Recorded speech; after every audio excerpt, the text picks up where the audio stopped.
Today, I set to make a report on the selective outrage of the people over the horrific incidents happening across our country, India. But wait, it's not only about our country, India, but across our world. But to get more evidence, parallelly, I opened my Twitter homepage. My first two feeds were about similar incidents like Manipur, but then they were not happening in Manipur. While the horrific incident happened at Manipur is highly condemnable and no words can be described the pain and anguish the victim may have to suffer, but at the same time, we must also introspect the two main phenomena happening in our society. The first thing is the selective outrage happening in our country, and second, that why our country behaves like any unleashed wild animals whenever they are in a mob and wherever they get opportunity.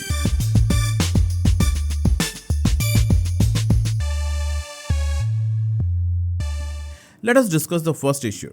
While the recent Manipur incident shocked the conscience of the nation, which should be actually, but in my opinion, the outrage that is happening in the political realms has just one simple motive. Opposition wants to shame the ruling government, and by doing this, the opposition want to gain traction in their electoral politics. Honestly, no political parties, be it the ruling party or the oppositions, are actually concerned about the plight of humanity that has been stripped in this incident. If they would have been, they would have also questioned all the similar incidents that are happening in the other part of our country. So just before I was talking about my Twitter feeds that appeared on my homepage, my first Twitter feed was about a mob stripping a woman in the Malda district of West Bengal. By the way, Mamata Banerjee, the CM of West Bengal, has questioned PM Modi that the incident did even hurt you or not. She questioned the PM Beti Bachao slogan, and she took a jibe that instead of Beti Bachao, it should be Beti Jalao. The one reason why these cases in opposition rule states are often ignored is because such brutality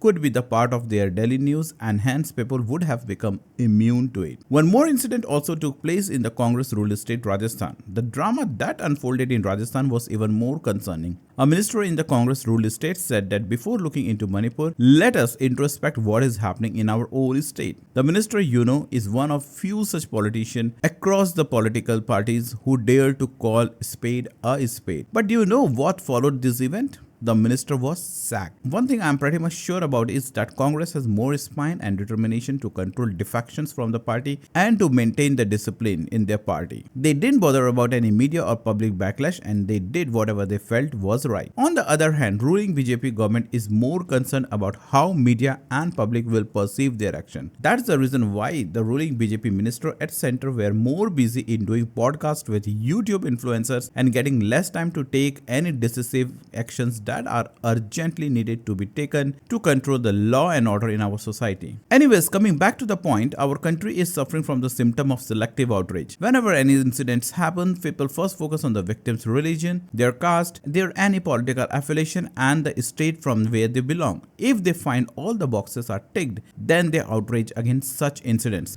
However, it doesn't mean that people from BJP or ruling party are devoid of this syndrome. In all murder cases, first they will try to read the religion of the suspect, and accordingly the voices are raised. The party people are so lazy these days that they wake up from their slumber only when any such outrage happens in their ruled state. And to counter that, they start posting the news related to the atrocities happening in the opposition ruled state. The common citizens who only consume this news are also now being manipulated to an extent that they too have a similar course of conversation. The merits and demerits of any of the cases are lying somewhere under the ground, and no one is bothered to notice about it. All the political parties these days are trying to manage their brands in social media. When something trends in social media, then only the politician bothers to take action about it. Else, it is quite surprising to understand how the perpetrators of Manipur were roaming free and were arrested just within a day of outrage in social media, while this case was reported to be more than 2 months old.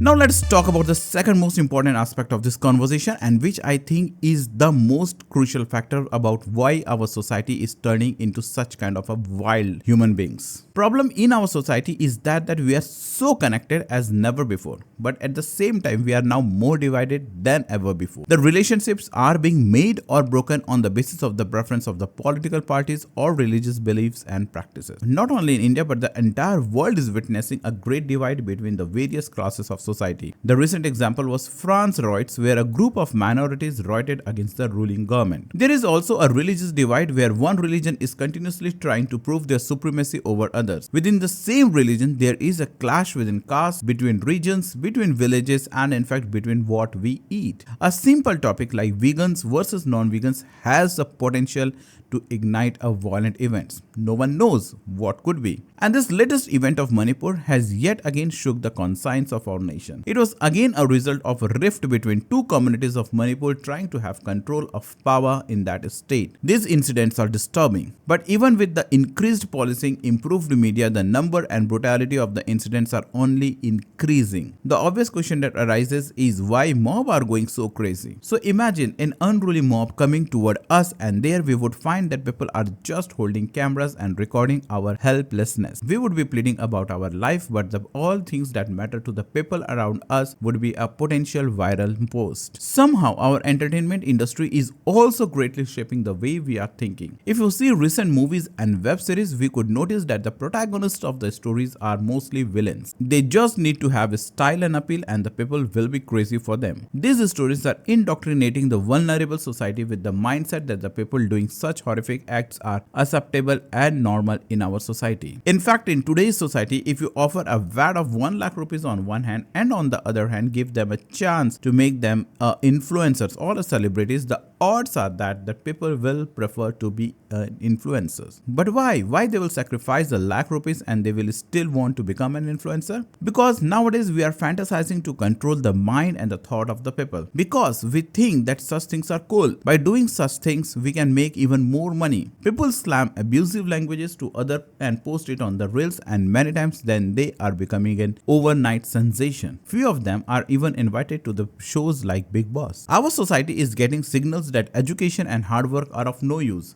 All that matter is how to occupy the space of people by any means. Few try to take this control by the accepted means, but many are trying to take this control by coming out on streets. People around us have gone wild and with no specific meaningful goals in their life. The law and order and the justice system too is crumbled, which could be discussed in some other podcast. The knowledge gained through silly social media platforms are giving us a false beliefs that we all are educated, informed, and sane thinkers. But in reality, we are heavily manipulated. All these factors shapes the incidents that happen not only at Manipur but almost everywhere, every day. This is all in today's podcast. If you can resonate my feelings, my words, and want that this word shall be spread to even more people, please give a signal to the YouTube algorithm by liking the video and subscribing to this channel. Thanks for listening to me. See you in tomorrow's podcast. Till then, take care. Bye-bye.